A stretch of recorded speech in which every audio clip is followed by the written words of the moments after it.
Quelqu'un se soucierait-il vraiment de mon bien? Marie marche, fébrile, dans les rues désertes. Pour se donner confiance, elle se répète en boucle: «Je n'ai rien à perdre, je ne risque rien, mourir ne me fait pas peur, ça m'est égal». Le 33, une habitation terne, une sonnette sans nom. Sur le qui-vive,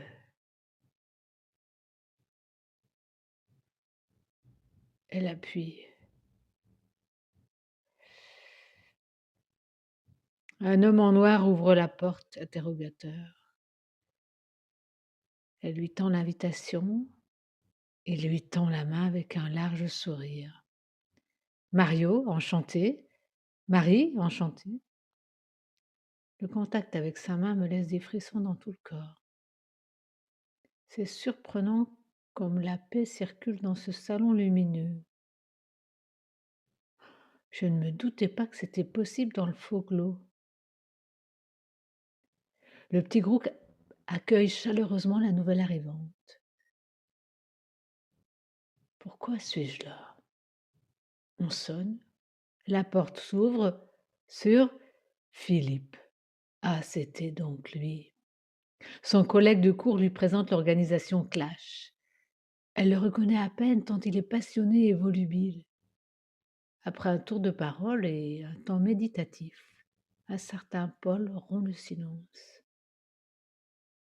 Avant de vous parler des actions en cours, je vais répondre aux questions de Marie sur le fonctionnement du folklore. C'est un système de groupe décentralisé. Chaque territoire vit en vase clos.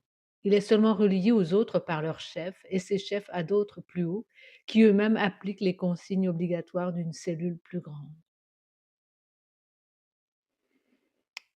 Apparemment, c'est sûrement plus complexe, on cherche. On ne réussit toujours pas à cerner la couverture géographique et les enjeux.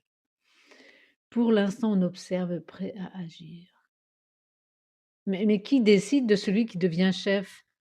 Lâche Marie, captivée par ce qu'elle entend. Eh bien, c'est celui qui respecte les règles dictées par la cellule supérieure, à la lettre. Des règles dans le système de points que tu connais. Mais qu'est-ce qui les motive? On pourrait plutôt dire qu'est-ce qui les rend plus dociles? C'est juste, c'est juste le pouvoir et les peurs. Et pour beaucoup, cela rend leur existence plus simple. Il suffit d'obéir à des règles. Ouais, tu confirmes ce que je pressentais.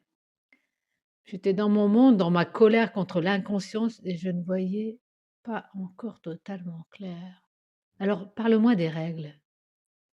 Bien, comme tu sais, les entreprises pourvoient à tout, au logement, à la distribution des doses protéinées, aux vêtements, au transport et à tous les besoins des individus de la naissance à la mort. Ce sont des entreprises spécialisées dans ces domaines qui organisent tout. La domotique est présente partout, ce qui rend la vie plus facile. Chaque territoire est clos et lui-même divisé en petites villes closes autonomes. Il n'y a aucune propriété privée.